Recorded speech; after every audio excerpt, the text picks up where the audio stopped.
Во кој момент си го постигнала тој успех и да кажеш, чекај, ова не е тоа? Кога почнав да успевам.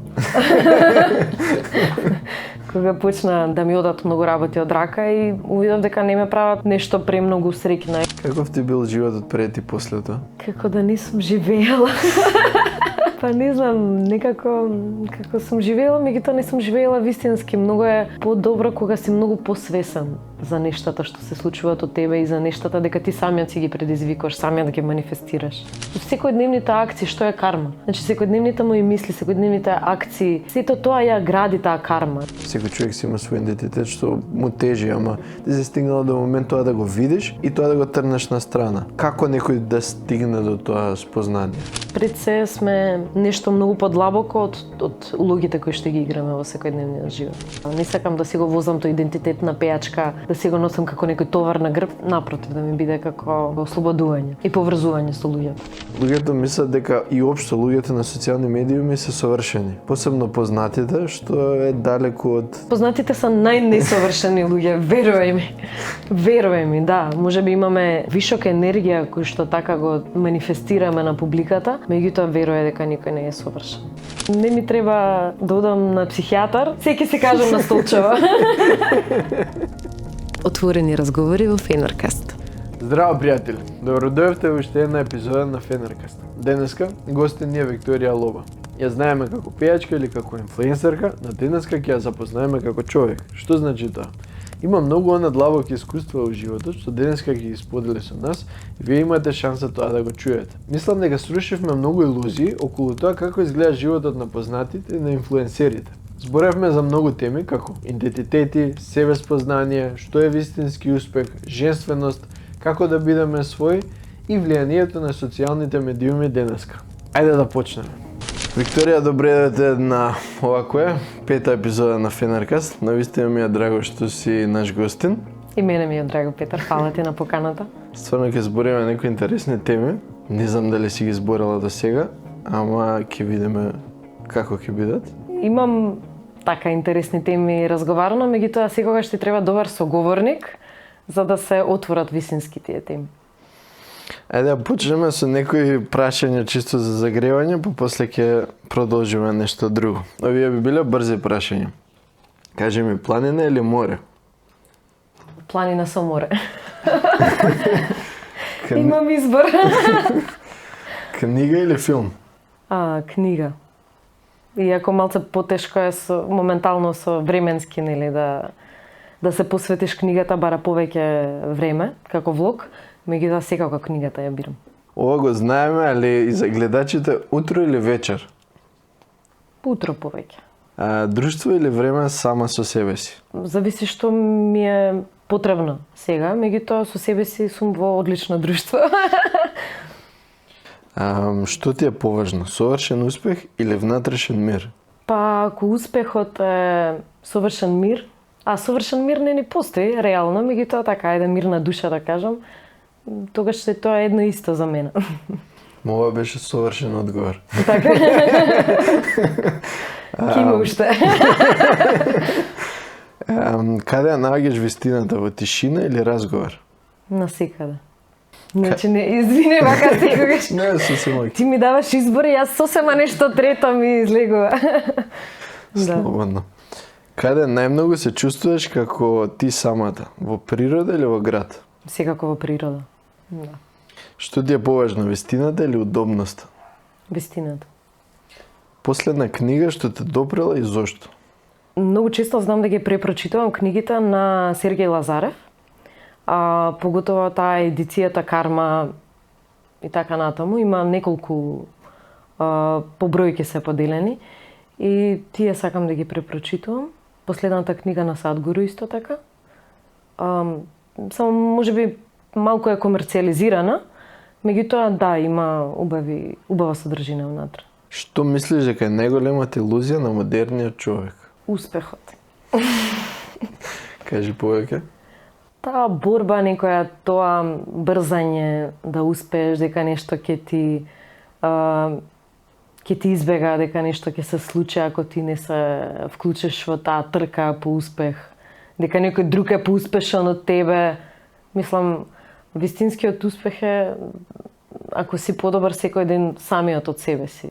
Тогаш е тоа вистинскиот успех, а да не се споредуваш со останатите или да си го мериш своето со некое друго битие. Баш би сакала да се вратиме на ова.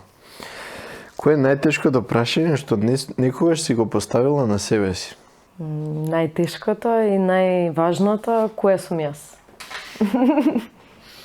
Се вратиме на тоа за успех, малце повеќе да збориме, мислам дека е многу добра тема, бидејќи луѓето те доживуваат како успешна, а сега ти кажеш дека успехот е илузија. Како го доживуваш и како си го сватила тоа во животот? Па нема успех, успехот е илузија. Реално. Затоа што ако си таргетираш како цели, како многу пари или не знам, кога ќе го добиеш тоа, сваќаш дека that's not the answer. Што би рекол Джим Кери. Реално. Да, можеби моментално ќе ти ја смири душата, меѓутоа има многу повеќе нешто што може да се декларира како успех. Еве лично за мене, ако зборим. Кога го виде тоа, мислам, во кој момент, ајде си го постигнала тој успех и да кажеш, чекај, ова не е тоа. Кога почнав да успевам. Кога почна така да ми одат многу работи од рака и увидов дека не ме прават нешто премногу среќна или не знам, дека уште нешто повеќе има. И дека го губиш едноставно мирот кога се фокусираш на тие така наречени трки, успеси, така натаму, да. И секој си има свој пат. Еве ако збориме за тоа, можеби не собирам огромни сали на концерти, меѓутоа правам песни кои што се од срце, директно од мене и тие стигаат до вистинските битија. И тоа е за мене успех. Значи релативно е за секој. Тоа беше заклучокот, мислам, баш ќе да прашав што беа следните чекори кога свати дека успехот не е тоа, како продолжи понатаму, во смисла... Па, едноставно секогаш, мислам дека секој би се вратил, ќе зборам за мене сам, си се враќаш на себе си и се запрашуваш. Едно исто прашање кога се прашуваш често, ќе ти дојде одговорот. Дали преку чисто запрашување, дали тоа може да се нарече медитација или не знам, како и да го формулираш во зборови, се пројавува одговорот. Секогаш кога го бараш одговорот. Мислам тоа секако дека ќе се случи.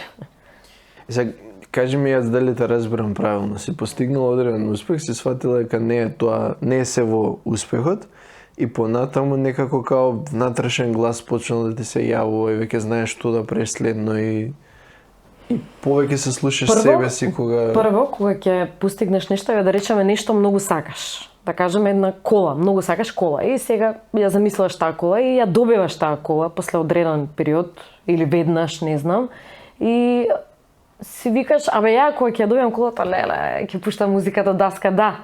Ја добиваш колата, пушташ музика до даска и убаво ти е, јако ти е, се ти е прекрасно, меѓутоа после некое време опаѓа тој хајпот и гледаш добро да е кола и сега што? И луѓе паѓаат во замка, сега сакам нешто повеќе, сакам нешто повеќе и мисла дека она како тие цели материјалните дека ќе те донесат до нешто што ќе не знам или еве да купам не знам колку фустани веќе имам, навистина имам многу облека, купувам многу често, меѓутоа сваќам дека тоа ми е како некој механизам кога ми е така кога сум малце дефокусирана и тоа го правам. Нели, она купување онлайн цело време, такво активно. И ќе сватиш дека свари не те усреќува тоа, дека многу поедноставни работи човекот го прават среќни. Како таа да имаш време да прочиташ книга. Така, да имаш време за добар разговор со тие што ти се многу блиски, што ги сакаш. Да имаш едноставно време да се прошеташ со кучињата на Кеј. И времето е луксус, и времето е успех да го имаш. Така. И како ти се менал животот понатаму од кога тоа си го сватила? Што си почнала да правиш? Прво сум имала некој вид на депресија, ако кажам, може не е баш како депресија, меѓутоа така едно разочарување од нештата, не знам од така си викаш, деве, зашто мозокот толку ме прави будала. Да, и ќе почнеш поболека да излегуваш од таа состојба и многу е убаво кога имаш вистински луѓе до тебе да така малку да те насочат, да те прашаат вистински прашања за да ги добиеш вистинските одговори и така. Извини, може би многу апстрактно збора. Поправи ме ако нешто. Еде, кажи ме до овој аспект. Сакам, ако можеш да ми го раскажеш твојот живот на кратко, ама од внатрешен аспект. Баш ќе те прашав од тука, например... Какво прашање? Ајде ќе почнем од, можеби од средина, некаде од славата. Знам дека имаше негде 13-14 години кога прв пат беше на Евровизија, така? Да. И сега тој момент веројатно бил голем за тебе и почнала славата за тебе. И како го доживуваше ти тоа, како буквално дете си била во тој момент и сега луѓето те гледаат, луѓето те почитуваат, те препознаваат, веројатно тоа ти делувало на, ајде, на его. Не можам да кажам дека ми делувало на его. Некако не го перцепирав, не знам, дали бев многу се уште млада за тие такви чувства. Егото, не знам, некако не ми се манифестираше многу, меѓутоа се манифестираше егото на другите. Тоа го осетив на своја кожа, така кога стига муабети до мојата мајка дека јас многу сакам да се покажувам кај децата, дека јас знам да пеам или јас знам, не знам. Да, јас на сите големи одмори им правев мини концерт на моите другарчиња, меѓутоа тоа беше сосема взаемна енергија и они ајде лоба запеј нешто, така мислам од дете ми е останато дека Витни Хјустон кога излезе филмот Телохранител, сите песни ги знаев и им ги пеев. Поред това, како што беа на касета, така им ги пеев. И тоа беше тој момент кога сватив дека сакам да ги расположувам луѓето, да се конектирам така со нив и да им ја покажувам таа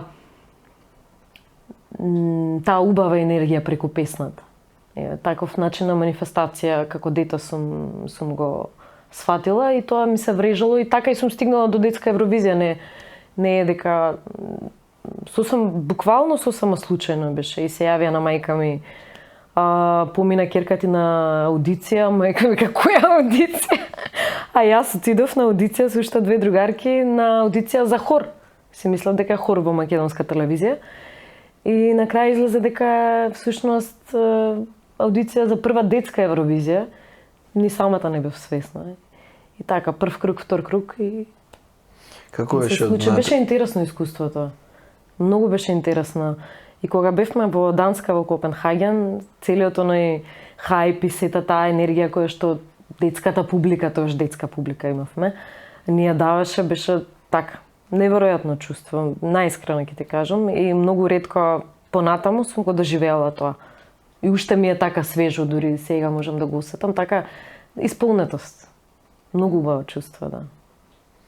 А како продолжи тоа понатаму? Значи, веројатно животот ти се сменил, пошто еве сега луѓето знаат, сите те знаат од школа, немало кој не... Па да, имало тој моментот што ти го кажав, сум стигаа муабети до мајка ми преку другите родители на деца дека еве керка ти нешто многу се занесува, пее по големи одмори на сите страни.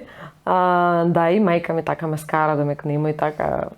Знаеш, може би викам мама, јас викам никому лошо ништо не ме правам, јас не знам, моите другарки ме поддржаваат, они сакаат, не е дека јас ги мачам со сила, ги држам да им пеам. Меѓутоа секој дете нели различно си ги гледа тие работи, тоа си е нивен избор. И среќа бе мајка ми свати дека нема врска сето тоа, дека само секогаш ме насочуваше да не ја имам таа звездана болест. И дури, што знам, многу дури ми има зборано, ама јас секако дека не би прешла, премногу бев другар за да имам звездана болест. Во тоа време имав многу другарчиња и ми беше многу убаво. Имав убава комуникација и со професорите, секогаш сум имала одлични учители. Така. Тоа ми е една убава Баш убав момент од детството. во едно интервју кажа дека ако се вратиш во минатото и треба да збориш со детето Викторија Лоба, дека би кажала да не биде толку наивна и дека ствари со текот на животот си имала пристап на отвореност, но си требала да знаеш како да го дозираш тоа со кој човек. Да, види, кога си многу млад, многу е тешко да сватиш која е намерата на другиот за некои, не знам, зборови, акции и така натаму, активности. И сум доаѓала до ситуации каде што така не биле искрени луѓето со мене. И сега не дека да се правам јас кутрата јас, меѓутоа тоа ми било и лекција за многу работи. Значи се било како што треба. Но кога би можела нели да се вратам, би сакала да бидам вака малку по шарп и одма така во лице да кажам све, сега ќе ти кажам. Ама ето, добро, секогаш од грешките учиме и не би сакала тоа да го нарекувам грешки, затоа што тоа се поуки во животот. Така требало да биде.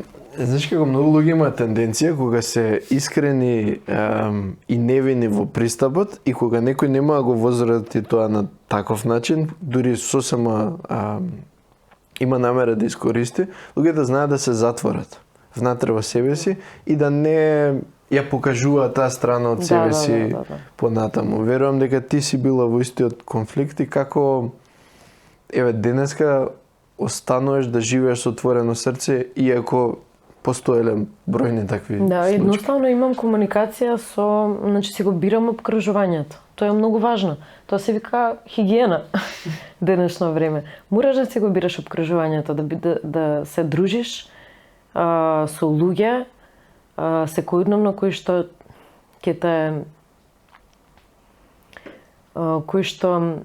те поддржуваат, кои што ќе те разбираат, што е најважно, нели сите сакаме да бидеме разбрани, да, а не во спротивност со луѓе кои што ќе ја намалуваат твојата вредност, ќе ја подценуваат таа вредност како човек, пошто сите сме различни индивидуи, никој не мора да биде сличен на никого.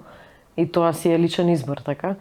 И не мора, ако некој мисли дека јас треба ваква да бидам, тоа не значи дека е така и треба да сите да се свесни за тоа. Да ја одржуваат таа хигиена. А внатре во себе како си го поминала тоа? Како не си се затворила во тие моменти? Па сум се затварала, не е дека не. Меѓутоа, многу експлозивен имам карактер, иако на прв момент делувам многу смирено. Сепак експлозивен карактер имам и борец сум. Борец за себе, не знам, за неправда, борец за за некои работи кои што ми сметаат, сакам да си го кажам своето мислење. И имав таква една тенденција од родителите да ај добро не се буни, немој да, знаеш, безпотребно сега ајде да не ствараме тензија.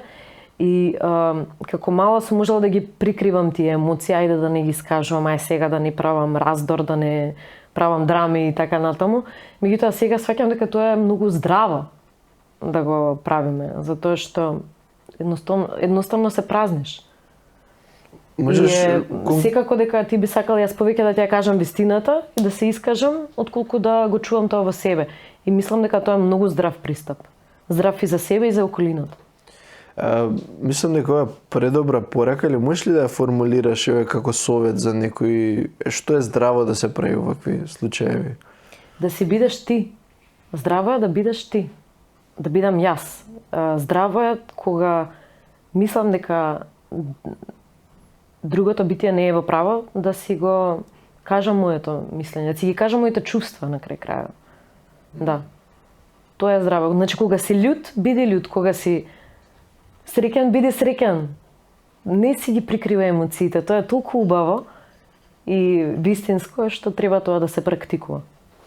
Мислам дека е предобра порака ова, посебно за многу луѓе што знаат да бидат доста невидни и сензитивни и нормално со тој начин пристапуваат на светот, а нели луѓе се луѓе, па секој со своето и ти не си дозволила да таа сензитивност ја скриеш во себе си, туку едноставно си се држала до своето и тоа направило да и веројатно ти се чувствуваш подобро со себе си Па да, знаеш како викаат инет. Не знам дали е тоа некој мој инет или е некоја моја борба внатрешна, ама тоа го има дефинитивно во мене. Не знам да го формулирам баш со зборови, меѓутоа да. Така таа сила на волја, не знам како да кажам, ето. Неверојатно така ги кажам. Нормално, мислам, знаеме дека си родена во Русија, после тоа си се преселила во Македонија. Баш и Марко Марк не беше гостин и се он се родил, односно долго време живеел во Хрватска и после тоа бил тука и сум приметил дека луѓе што живееле во две средини или се во бракови од повеќе националности, дека има друга перспектива на животот, пошто едноставно тоа им возможило. Што мислиш дека ти си имала како различна перспектива за тоа што си се родила во Русија, си дошла во Македонија? Македонија ме повикувала, тоа е дефинитивно. Тоа што одлучила мојата мајка да ме донесе на оваа света земја, мислам дека не е случајно. Секако дека сум била за тука. Иако си го сакам родниот Таганрог, убаво ми е, меѓутоа вистинското место си го чувствувам Македонија, Скопје. Да, тука ги имам вистинските пријатели, тука не знам, секојдневно ми се отвараат нови убави моменти, поглавја во животот и сум среќна ето што сум дошла, да. И благодарам на мама. Што мислиш дека би било разликата ако ти се родеше и останеше тука? И твоите родители се македонци и можноста да се родиш во Русија и да бидеш тука. Како една верзија на Викторија Лоба би била во тој случај, која верзија би била? Не знам кога би се родила тука, не знам. Можеби не би создавала такво внимание кон мојата персона, доколку сум била македонка, чиста крвна.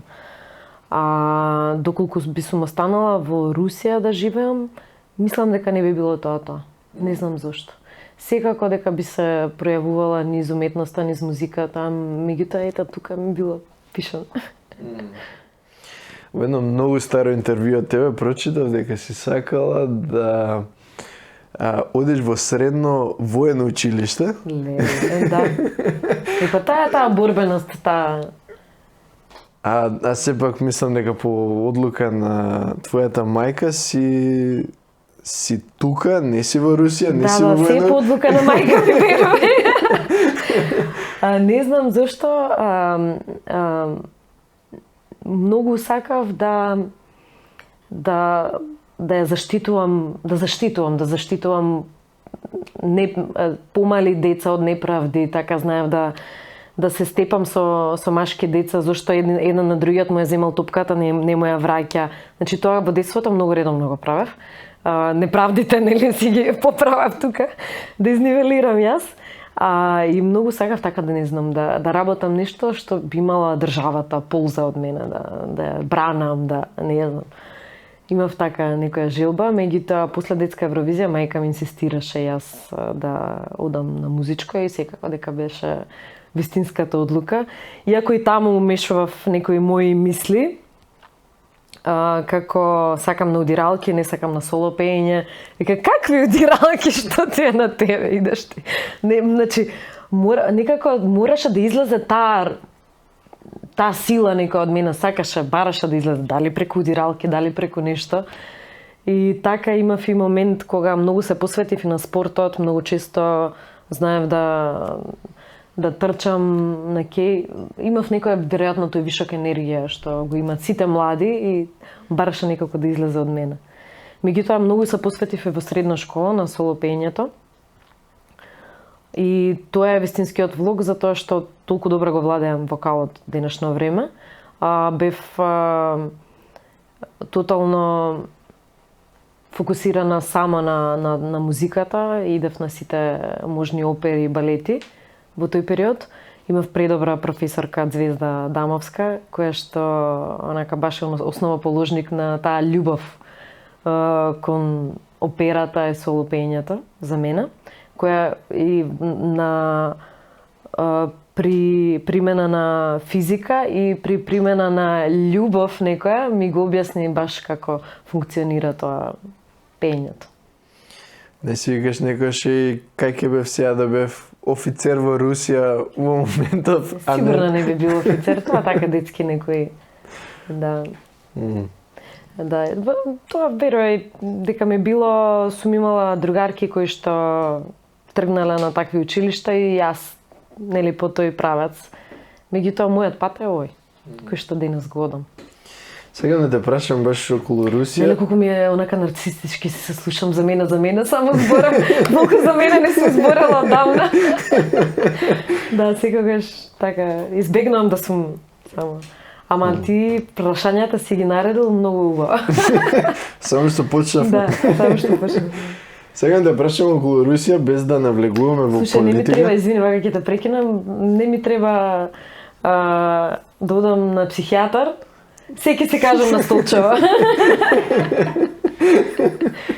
Да. За Русија сега да прашам без да навлегуваме во политика, приметив дека градот во кој си родена е доста блиско до границата со Украина и доста блиско до самата војна. Се ти како човек кога ги гледаш тие работи, мислам самата војна што постои на колку на 100-150 километри од па на 50 километри е границата. Со тоа што јас не живеам таму, меѓутоа моите роднини ги слушаат пукотниците многу често. Многу екстремно често во текот на овие повеќе од колку веќе 10 години. Тешко е, нормално е тешко, али сепак мојата карма ете била таква да сум во држава каде што живееме со чисто небо над нас и сум благодарна за тоа. Сега на сосема друга тема, околу, духовни искуства, нешто што би сакал да го збориме. Знам дека си поминала неколку програми од таа тематика. Ајде да почнеме, како стигна до тоа, од каде тој интерес во животот за такво нешто? Па јас многу ретко зборувам за тие мои искуства и мислам дека секој треба вистински да го сака и да го бара својот пат или да го бара тоа нештото што ќе му ги отвори чакрите, да кажеме. И многу индивидуален пристап е тоа. Како стигна до таа програма што си ја направила? Како се појави тоа во твојот живот? Со голема желба за промена. Голема желба имав за промена. Голема желба се чувствував дека има нешто што јас морам да го дознам. И тоа така ми се врежало да јас секојдневно се будев со таа мисла дека јас не сум среќна зашто не го знам тоа. И морам тоа да го дознам, морам да го... Не знаев што е тоа, морав да опипам нешто, да направам некоја своја лична трансформација, за да, ете така како Феникс, ми се промени целата смисла за светот, да сватам дека многу работи јас сум ги предизвикала, сум ги повикала, сум ги манифестирала. Да не барам кривци за некои нешта во животот, дека сепак јас сум имала личен избор и сум направила таков избор, како што сум направила. Никој не ми е крив. Тоа е многу така јак удар. Како се појави во твојот живот физички? Некој ти го препорача тоа, дозна од некого за тоа? Да, преку моја драга другарка Марга Сол. Поконкретно ми се можеш да кажеш која е таа програма и после тоа некои искуства околу тоа? Како да кажем, установа програма се нарекува Институт за хармоничен развој на човекот. И ние нашке го викаме Екскалибур. Како да стигнеш до таму, треба да имаш чисто срце, отворено за тоа. Толку, можам да кажам. Можеш да го споделиш искуството на таа програма, тој настан? Па тоа е така еден благослов во кој за едни 3-4 дена стекнуваш искуства што може со многу години не си можел да ги стекнеш или да ги проработиш. Тоа е како да одиш на еквивалент тие 3-4 дена, ти се како да одиш на психолог 20 години, 30 години, значи цел живот да одиш. Мислам, сите станува јасно вака и многу едноставно. Некои работи се многу едноставни, вака ни се на дланка, ни стојат, ама дали сакаш да го видиш тоа. Така, треба да сакаш да го видиш тоа и кога ќе го видиш, ќе го прифатиш, тогаш доаѓа тоа вистинско. Знам дека тешко тие работи се стават во зборови. Многу тешко да се објаснат. Многу е полесно да зборуваме за некои материјални опипливи нешта. Меѓутоа и секако е многу значајно, бидејќи сигурно имаш луѓе кои што те пратат и сакаат да слушнат повеќе и за духовност. Можеш... За личен развој. Мислам, тоа е главната тема на самиот да. Фенеркаст. Можеш ли некако да ставиш во зборови дел од тие искуства што си ги имала, реализации, каков ти бил животот? Ајде, може би од тоа ќе почнеме. Да можеш барем едно искуство да ставиш во зборови што си го имала низ процесот? И па, сите негативни програми си ги приметуваш кај себе си и можеш да кажеш тоа е програма вака чисто за... Еве, ќе кажам сега, значи ме праша што е за тебе, јас сум храбра.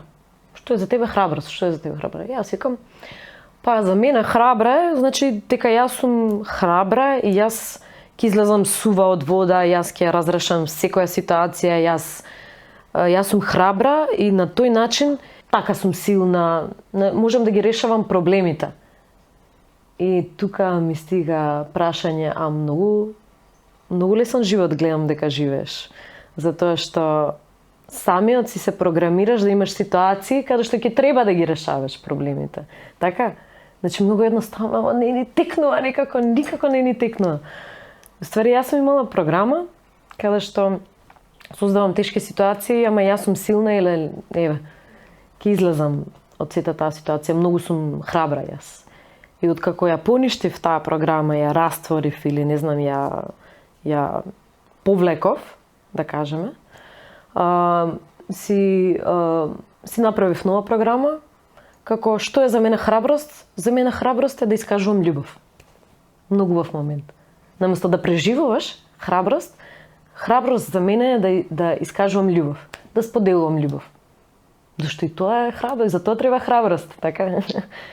Тоа е некогаш, за женските може би е полесно, ама за машките да, и тоа е храброст да се научиш тоа да го правиш. Да. Си ја преформулирав таа програма и сега еве живеам живот многу полесен. Други некои такви програми што си ги видела и... Многу има, сигурно има многу и се уште излегуваат и тоа кога веќе имаш некој начин на самозапрашување, меѓутоа треба зошто ми се случува ова? Се случува некоја ситуација каде што еве нешто непосакувано за тебе. И си викаш зошто ми се случува? Зошто? Кога ќе се насочиш многу добро на прашањето и кога вистински ќе го бараш одговорот, значи да му посветиш внимание, да му посветиш време, тој влог што го даваш, ќе ти дојде одговорот. Обавезно, секогаш ќе ти дојде. И тогаш така ги откриваш сите тие работи. Мислам, како мали просветленија се случуваат. Каков ти бил животот пред и после тоа? Па, како да не сум живеела. Па не знам, некако како сум живеела, меѓутоа не сум живеела вистински. Многу е подобро кога си многу посвесен за нештата што се случуваат од тебе и за нештата дека ти самиот си ги предизвикуваш, самиот да ги манифестираш. Со секојдневните акции, што е карма. Значи, секојдневните мои мисли, секојдневните акции, сето тоа ја гради таа карма. Значи, не кармата дека е лош збор, тоа едноставно е како одговор на действијата и мислите, значи, енергијата која што ја насочуваш. Значи, тоа е само како одговор. Ако насочуваш со добрина, со искреност, така исто ти се враќа. Ако насочуваш со лошо ти се враќа. Истиот момент е и со љубомората, ако му љубомориш на некого, значи тебе ти се враќа таа лоша енергија, леко си љут на некого. Така?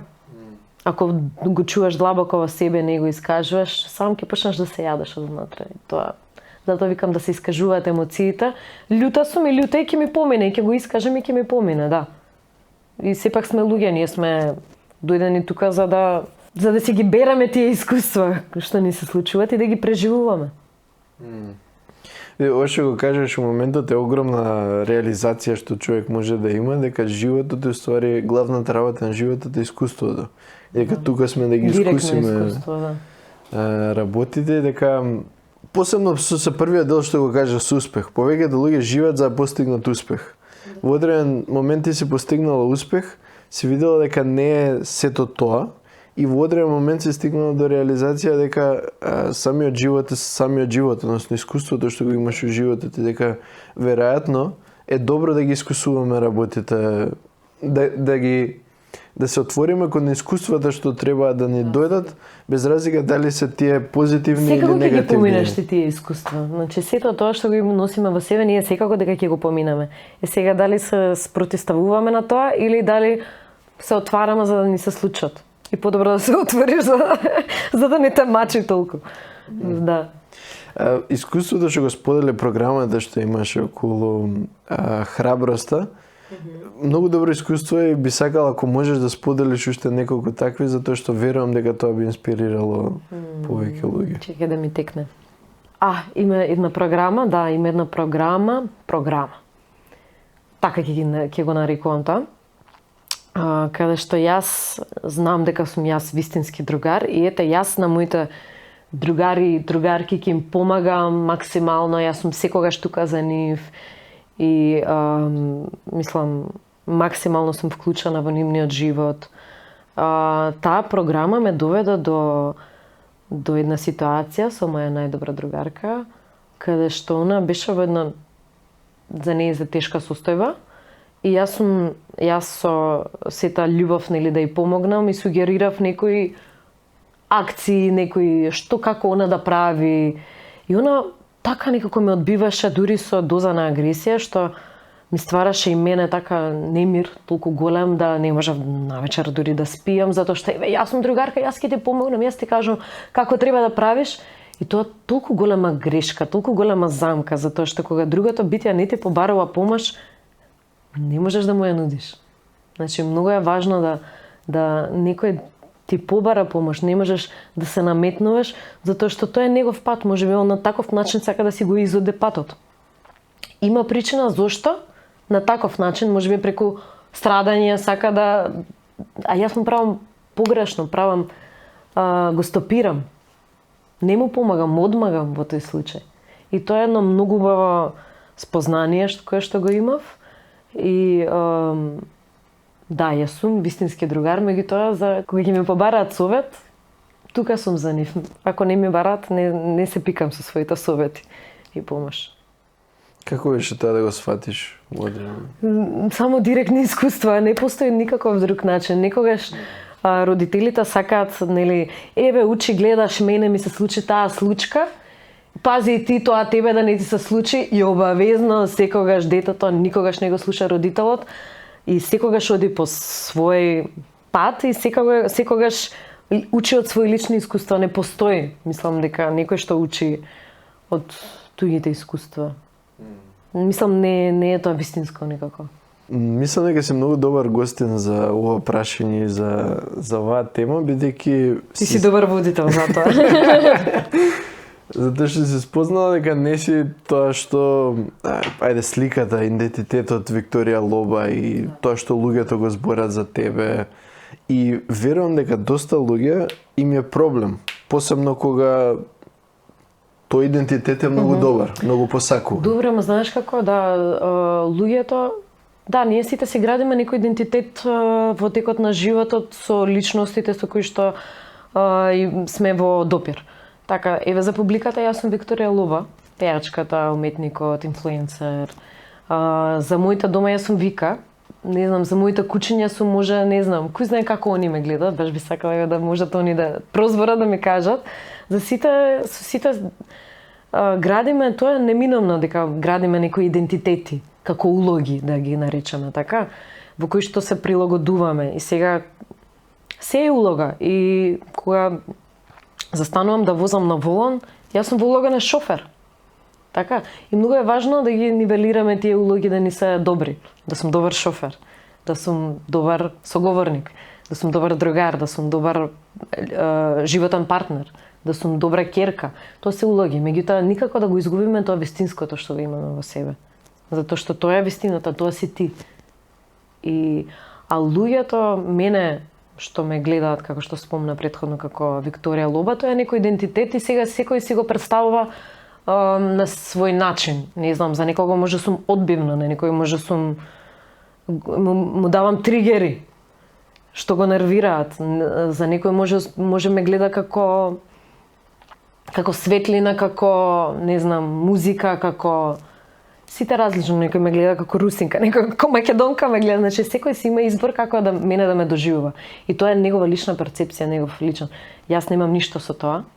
Јас знам која сум и што сум и си ја знам мисијата. Мисијата е да сум јас вистинската и да посеам што повеќе добрина и љубов и среќа и светлина во околината во која што сум. Ти се случува ли некојаш да заглавиш во тој идентитет на Викторија Лоба, па да, се ми се случувало, да. Знаеш како ми се случува на моменти, така еве, јас не сум човек што сега ќе бидам многу важна и еве, нели, јас сум пејачка, некоја си позната, па сега нема да одам по продавници, си идам ја по маркети, си купувам, знам, најнормално. И ми се случува вака маркета и многу личиш на Викторија Лоба, да ми кажете, јас се као чекај малце бија. Значи, егото како е, јас сум, не, и се насменувам, да, стварно ви благодарам. Ми се така, знаеш, ама мој прв импулс што ти се случува, како она не ме знае, се прашува дали сум јас и они, и луѓето се, веројатно се прашува дали нема шанси оваа да пазарува, нели, по маркети. Ама тоа е толку едноставен момент кај мене, што сакам да си го задржам таа човечност, да кажеме. И не ми пречи, не знам, ја уживам во тоа. Не сакам да си го возам тој идентитет на пејачка, да си го носам како некој товар на грб, напротив, да ми биде како ослободување и поврзување со луѓето. И голема работа, ова што го кажеш, некој пати кажав дека е голема работа, ама стварно се големи работи сите вие да кажеш дека идентитетот е товар. Се многу интересно, пошто ете мојата перцепција дека така. Доста славни личности си го носат тоа на себе си и мислат дека е нешто што е што се они. Да. Да, што е да. Па таа е улогата, пред се сме нешто многу подлабоко од улогите кои што ги играме во секојдневниот живот. Што би препорачало од овој аспект за луѓе што можеби другите познати кои прво не знаат дека тој идентитет што тежи, како да го увидат тоа и еве тоа, не само за славни личности, туку нели, секој човек си има свој идентитет што му тежи, ама ти се стигнало до момент тоа да го видиш и тоа да го трнеш на страна. Како некој да стигне до тоа спознание? Со силна намера и волја и со само запрашување. Тоа не можеш да натераш никого да се само запрашува кој сум јас. Тоа може само човек што ќе му кликне моментот сега кога ќе кажам кој си ти, да му кликне, да се запраша. Многу е интимно, многу е индивидуално и секој си има избор, да. Ама би сакала да се подзапрашаат. Многу едноставен одговор. Едноставно ако се прашаш кој си ти, али сега некој ќе каже, не знам, ти измислил некој лик што е многу славен и многу го сакаат и многу пари има и која ќе каже кој сум јас и сега се појавува тој идентитет, јас сум тој и тој што си. Па добро, супер е тоа да си се врзаш на тој идентитет како таа улога, значи јас себе сакам сега кој си ти, јас сум иноватор, значи јас сум во улога на иноватор и сега кој ми е мене најфраер иноватор, Илон Маск. И јас сега зимам, или Никола Тесла, така. И јас се зимам како бриз од тоа иноваторство, од таа улога, од тој идентитет и јас сега ќе се поистоветувам со тоа. Да, тоа се како некои техники за подобрување на идентитетот и тоа е супер, меѓутоа пак ќе ти кажам, не е тоа вистинскиот начин на живење, тоа е моментално. И од тие улоги идентитети се уморуваме. Ти ни ја црпат таа енергија. Еве ќе зборам лично за мене. Ми ја црпат, да. Не сакам да глумам, не сакам да да ги играм тие идентитети така често. Иако некогаш морам. Може би највистинската јас сум јас кога ќе застанам на сцена и кога пеам на публиката и кога допирам преку тие вибрации, тогаш се чувствувам како мирна ми е душата, мирно ми е срцето. Тогаш сум баш вистинската јас. Не е тоа идентитет на Викторија Лова. Тоа баш сум јас. Така ми е убаво, не знам, ми поминува. Можам да пеам, рекорд ни беше 3,5 сати последниот настап, да свириме, да пееме и така некако е, многу ми е убаво да сум ја. Низ таа трансформација, манифестација. Тој ги да праша, баш сум приметил дека на некој начин имаше и некој збор за тоа, не можам да го најдам, ама суштина тоа што човек може да го прави да чувствува леснотија и највеќе да се чувствува како свој да биде во тоа и ти си го пронашла некако. Кој е вистински избор на професија, знаеш кој е, така? Кажи ми. Оно што би го работел за без пари. Оно што би го работел за без пари, во кое што уживаш, за кое што дури ти би плаќал да го правиш. Тоа е вистинскиот избор на професија и кога го сакаш тоа, ќе ти оди со леснотија и уште ако почнеш да заработуваш, ако си доволно внесен во тоа и даваш влог како обука, како време, неминовно е да дојдат финансиите и тогаш ќе се реализираш и во професија. Како ти го откри тоа, како некој друг може да си ја најде таа, ајде жичка ќе ја наречам? Тоа да го прави баш буквално тоа што сака, многу едноставно. Зошто ние да се водиме според убедувања лични или нели сите имаме убедувања, некои не се наметнати од родителите, од околината, дека еве сега, не знам, јас кога учев музичко, имав една другарка која што беше многу голем талент, можеби поголем од мене. Меѓутоа, не за родителите ја насочија кон друг факултет, ја насочија кон филолошки, каде што не знам каква допирна точка имаше оно со филолошки факултет. И девојката едноставно талентот ти пропадна.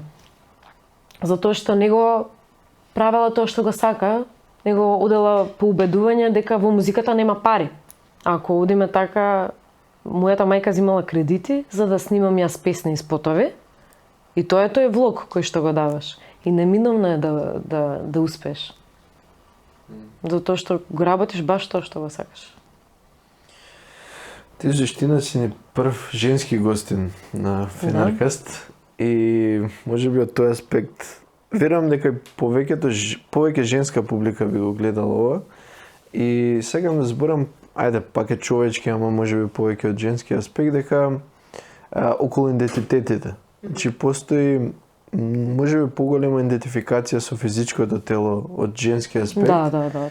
И постои доста стрес што жените го доживуваат да бидат некоја слика што, не знам, другите би ја сакале. Што би кажала околу тоа, како да се отрнеш од тоа, како да живееш слободно, а сепак... Тоа е само тело. Тоа не сум јас, само тело. Убаво е ти да го храниш, да го негуваш со вистинска храна, не со джанки фуд, да не го труеш со алкохол, цигари и така натаму, да му дадеш буст, поддршка во вид на спорт, да се грижиш за него, меѓутоа само тело. Секако дека треба да си го сакаш такво какво што е и да го подобруваш како што мислиш. Многу не се идентификувам јас со тело, иако му посветувам внимание, ама не се идентификувам така како. Мислам едноставно тело е, како не сум ја. Тоа е некое, господе, сите што ќе не гледате, кој знае се рече летнало врапчето на лоба. Ајде, ќе биде многу интересно. Не, така е навистина. Нема нешто специјално. Ги разбирам девечињата што имаат комплекси дека не знам имаат клемпави уши, голем нос и нека си го средат тоа ако веќе мислат дека тоа е проблемот за да бидат срекни, можат секако да си го средат. Меѓутоа не е тоа проблемот. Не е тоа. Мозокот те прави будала дека си несовршен. сите сме совршени такви какви што сме. Не за џабе така сме се родиле, така. Така било запишано дека такви треба да сме. Многу ми се допаѓа ранливоста што ја имаш и што ја прикажуваш во ова интервју и мислам дека тоа е за инспирација на повеќето луѓе, пошто луѓето мислат дека и општо луѓето на социјални медиуми се совршени. Посебно познатите, што е далеку од... Познатите се најнесовршени луѓе, верувај ми. Верувај ми, да. Можеби имаме вишок енергија кој што така го манифестираме на публиката, меѓутоа верувај дека никој не е совршен. И што е совршеност? Што е вака за тебе совршеност? Дека живееш некој многу, не знам, прекрасен свет, секаде на секаде ружи цветаат, мислам дека никој не го живее тоа. Како би кажала дека реално е? Може би генерално, а и за тебе во животот. Што е таа совршена слика што се представува како реално повеќето славни живеат? Види, кога ќе станеме наутро имаме избор.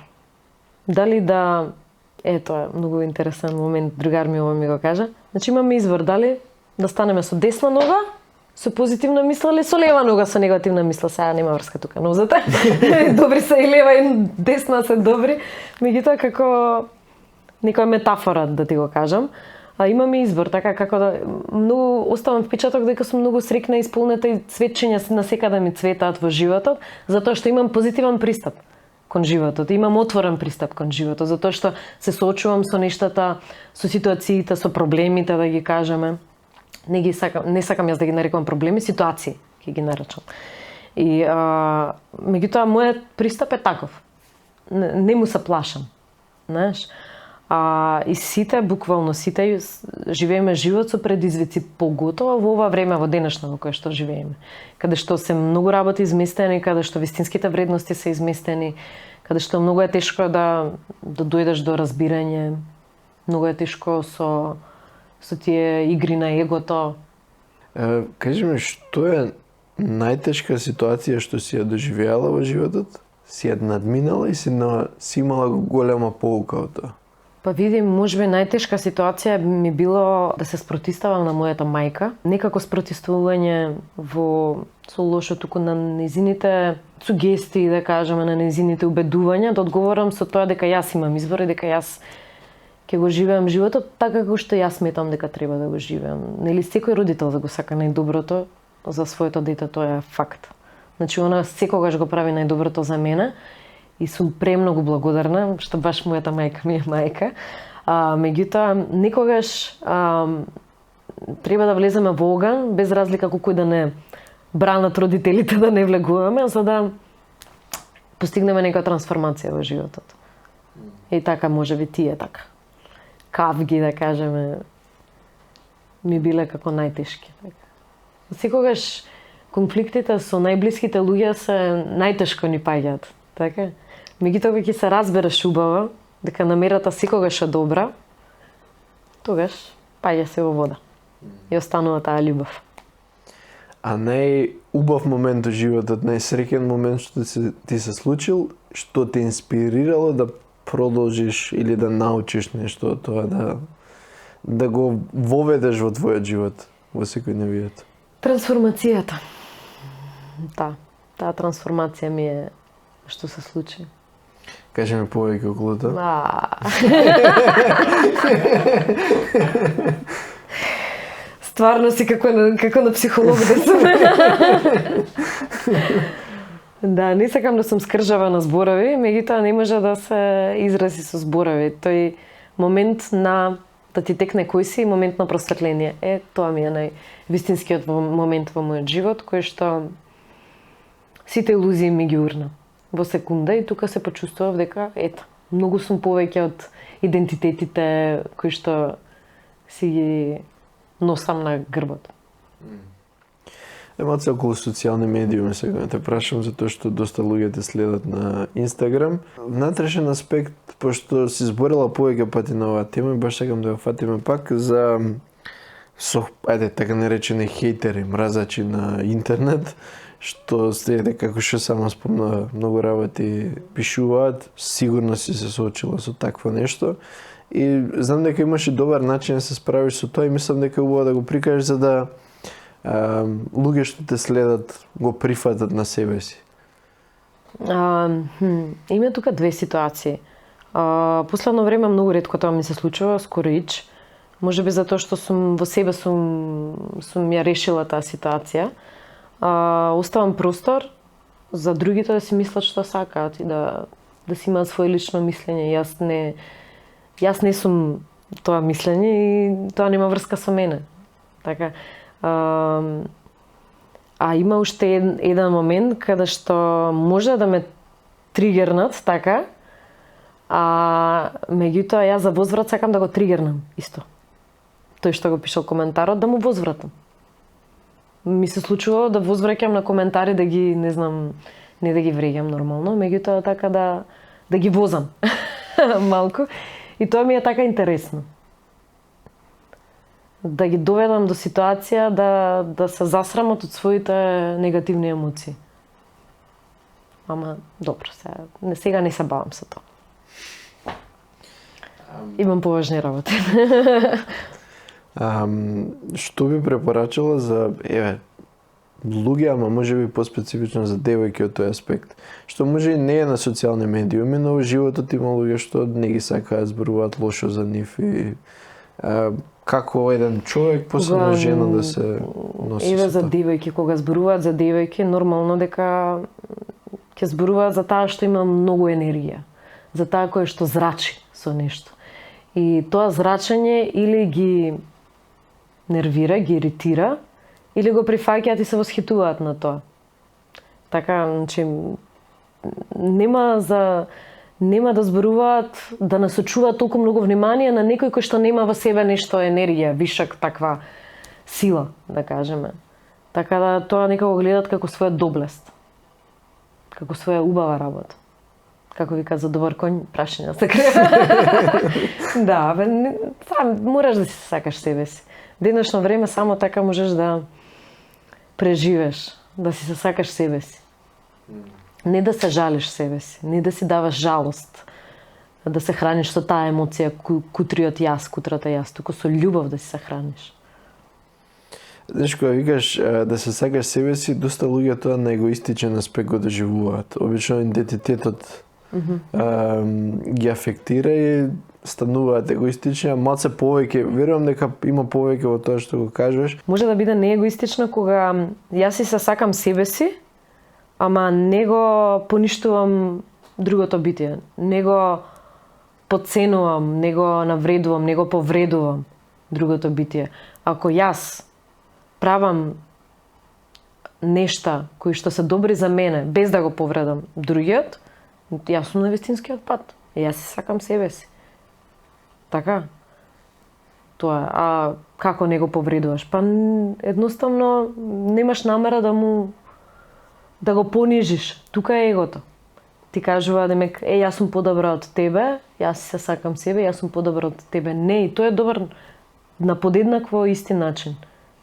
Спомна е тоа дека пошто имаш енергија, луѓе тоа го гледат и таму свари доаѓа тоа хейт, одредено мразење. Може би да се надоврзам на тоа, сакав за женственоста во модерниот свет да отворам како тема. Интересна тема. Пак не викам жена, туку зборам женственост и нешто што верувам дека ти тоа го прикажуваш, едноставно од женски аспект, од ранлив аспект, не е прикажано од аспект да... Види, вистинската сила е во женственоста, кога сум родена веќе женско, зашто да не искористам таа сила? Зашто да ја потиснувам и да сакам да се надпреварувам со мажи? Мажите си имаат своја улога во овој социум. Жените си имаат своја улога. Не сакам да се надпреварувам со мажите. Не сакам да навлагам во тој машки свет каде што не знам, премногу да работам, премногу да се насочувам кон материализација на некои нешта. Значи повеќе сакам да го живеам моето женствено, сакам да се посветам на домот, значи јас уживам да сум дома, уживам да готвам, уживам да си го редувам просторот во кој што живеам. И немам некои амбиции да сум, не знам, премногу бизнисменка или така натаму, не знам како да го кажам тоа. не сакам да сум во таа трка. Затоа што уживам еве во тоа што ми е дадено. Сметам дека мојата женствена енергија ми е благодат, едноставно. Мојот маж па има негова машка енергија, некако многу сме јин-јанг во тоа и така убаво функционираме. Да.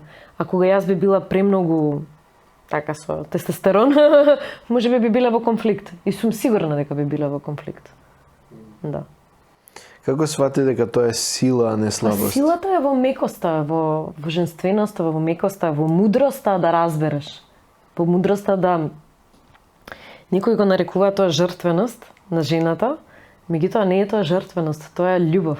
Љубов е да му обрнеш на својот партнер внимание, да му направиш еден убав оброк. Така.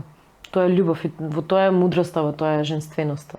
Имало ли момент, сигурно си била некојаш сама себе у конфликт во тоа, мислам, животот да, не знам, надворешниот свет да те тера обратно од тоа што го кажуваш и ти да кажеш, чекај, не, ова е правилното за мене. И како си се изборила со тој конфликт? Па,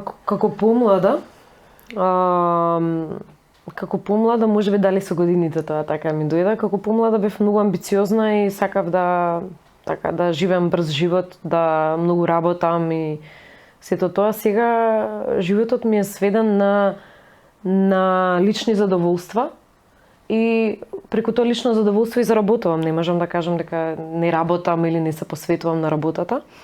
Меѓутоа, го немам оној момент на машка енергија, да рушиш се пред себе, нели да. Не го сакам ја тој момент. Не е за мен. Би го препорачала за повеќе луѓе да можат, посебно жени? Секој си има свој личен избор. Знаеш, има жени кои што се родени кариеристки. Родени се за кариера, така се манифестираат себе си. Да. Не знам, можеби мудроста ми е пренесена од баба ми, затоа што така сум ја гледала незината женственост, незината кротка енергија, таква женствена, мудра, меѓутоа толку силна внатре. Знаеш дека она кој ќе каже дека зборот важи и дека тоа е тоа. И таа поддршка со зборови која што ми ја давала, така ми создаде да сакам да сум во таа енергија, така ни го пренела на мајка ми и мене, на семејството. Сум увидела дека тоа е вистинскиот начин за мене. Иако не одрекувам кој како сака може да ја доживува таа женственост. Што би препорачала генерално за жените во модерниот свет?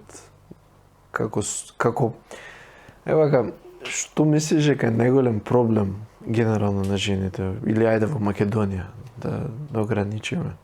Како аспект на тој идентитет, дали има некои посебни страдања што ги имаат денеска жените во Македонија, што можеби треба да се прават на поинаков начин, дали со себе си, дали општествено, секако тука ги вклучуваме? Па се уште имаме здраво општество, мислам дека се уште сме здрави, за разлика од некои држави вака што приметувам. Ние сме се уште здрави, мислам дека се уште имаме и здраво женско и машко општество. И воопшто Македонија изобилува со добри кротки луѓе. Го имаме оној момент на трпење, што не ми се допаѓа, и само во нашиот јазик имаме имиња трпе и трпана, нели да се трпи. И тоа така воопшто не ми се допаѓа. Оној момент на трпење не ми се допаѓа. Тој би сакала да луѓето да се запрашаат дали е тоа вистинскиот пат за нив. Да трпат, преку трпење да ги доживуваат работите. Додека трпиш, само се акумулира таа енергија лоша и не може ништо добро да произлезе од сето тоа. А како социјалните медиуми имаат ефект на денешницата? Социјалните медиуми прават таква силна илузија, така да те збунат, дека еве јас ако немам полна уста, да кажеме, дека не сум доволно згодна, привлечна или не знам, женствена или како и да е. Значи, многу такви аспекти да не ги набројувам и ја прават таа илузија или не знам, машко дека ако нема, не знам, какви мускули, дека не е маж и така натаму. Мислам, има многу различни аспекти кои што вака ни ја наметнуваат таа илузија дека не сме доволно добри или не сме, не знам, доволно успешни. Некој ќе се изрента кола, да речеме, ќе се снима и сега сите мислиме дека ние се тој е успешен, вози Порше, и сега ја треба да возам, како јас не возам Порше. И така тоа се такви илузии кои што владеат на социјалните мрежи, треба да ги приметуваш дека се невистини. Да, не се добри за здравјето. Кои други такви илузии мислиш дека постојат? Пошто мислам дека повеќе има од аспект на социјални медиуми што се прика. Знаеш, една интересна ствар ми спомна надвор од камерата, не сакаш многу да седиш на социјални медиуми. Не сакам да гледам телевизија, сакам да некогаш да пуштам да изгледам вести, чисто да видам што се случува во некој момент одреден, ако ме интересира, инаку не сакам. Премногу ми е премногу водам хигиена околу тоа што гледам и што го перципирам. Имам неколку канали, групи што ги читам и тоа ми е интересно. Не знам, не сакам токсични работи, а многу сме обкружени со токсични работи. Така колку можам гледам да не се ја полнам свеста со непотребни работи. Туку баш со она кое што може да ми биде од корист. Како изгледа тоа пракса? Например, колку време на Инстаграм поминуваш во денот? Па поминувам, не можам да кажам не, тоа ми е како некој вид на работа, но следам луѓе кои што ме инспирираат. Кои што дури оние што не ми се допаѓаат, ги имам ставено на мјут или не знам таму, не сакам никако да ми излегуваат. Како успееш да балансираш и да се контролираш, бидејќи ево конкретно Инстаграм алгоритмот е направен таков да те задржи што повеќе. Така. Па точно така, мене ми излегуваат работи кои што ми се интересни. Па така повеќе гледаш, ми излегува Садгуру. Ми излегуваат така мудри мисли, ми излегуваат не знам, модата ме интересира, ми излегуваат такви нешта, ми излегуваат некои тренинзи на пеење, некои нови техники на пеење, тоа исто многу ме интересира. Гледаш како алгоритмот се знае. Абе, што зрачеш, тоа привлекуваш. Ја спомна и модата, ја како машко наистина не се интересирам многу околу тоа. Повеќе прашања, нели, се грижам за женската публика која го гледа ова и навистина постои огромни емоции, огромна индустрија, до некаде лудило околу тоа. Барем тоа е мојата перцепција, баш сакам да те прашам околу тоа. Што мислиш дека е окей од аспект на мода, што не е од аспект на мода, што е претеризам во целото тоа? Ако сите пари си ги трошиш од платата на мода, тоа секако дека не е добро. Тоа е претеризам. Ако купуваш со рационално, тогаш сметам дека е одлично и сепак облеката е нешто што еве на некој начин мене ме изразува. Да кажеме, јас сакам да се облекувам, мене ми се допаѓа тоа. Тоа е нешто што ми се допаѓа. Некому може му се допаѓа да поправа карбуратори. Така, значи секој си се полни со нешто, јас си се полнам со тоа. Тоа ми убаво. Сакам многу парфеми, обожавам секој парфем, гледам на што ме асоцира, какво расположение, во какво расположение ме внесува. Не знам, тоа ми е многу убаво. И тука не сум рационална. Многу пари трошам на парфеми, добро. Ама ето тоа ме усреќува. Како и да е. Меѓутоа тој преголемо конзумирање на производи секако дека не е добро. Тоа е доаѓа од таа анксиозност, кога не знаеш што да направиш и само купуваш. Од аспект дека луѓето си ја доживуваат својата вредност преку облеката. Луѓе ако носат марки, тука и мажи и жени. Леле, колку е погрешно тоа. И јас не купувам премногу скапа облека, а што се однесува до скапо, сакам да носам дизајнерски парчиња на македонски креатори и така да ги поддржувам на таков начин. Меѓутоа не преферирам да купувам скапа облека. Не знам, еве панталончиња ми се околу 150 денари, мечкава ми е 600 денари И сметам дека изгледам пристојно, секако дека брендот не те прави, мислам. Hello. Мораме негде да превршуваме со се ова, дали има нешто што сакаш да го кажеш или некоја тема што мислиш Секогаш има се повеќе да се каже, ама ќе превршуваме. Мило ми беше што беше гостина, вистина мислам дека ова е инспиративно општо за публиката, посебно за женската публика што те следи. И баш би сакал и тоа да го чујам од самата публика како делувало ова, како содржина која гледа. Да, и јас сакам да бидам од корист, тоа ми е навистина важно. Дека сепак живееме да шириме нешто убаво и така и ни се враќат како фидбек. Се надевам дека беше инспиративно овој наш подкаст. Те благодарам многу. Благодарам на покана. Дечки, ова беше стварно интересна епизода, барем за мене, затоа што многу добри поенти беа, многу концизно кажани и верувам дека многу луѓе ќе инспирира. Но сепак тоа е моje мислење, ме интересира и вашето. Пишете во коментар како ја доживеавте епизодата, што е тоа што највеќе ви остави впечаток и ако сакате да ја видите наредната, ќе биде за еден месец, кликнете на тоа звончето што е доле за да може да ви се појави известување за самата епизода. Така да се гледаме за еден месец од сега.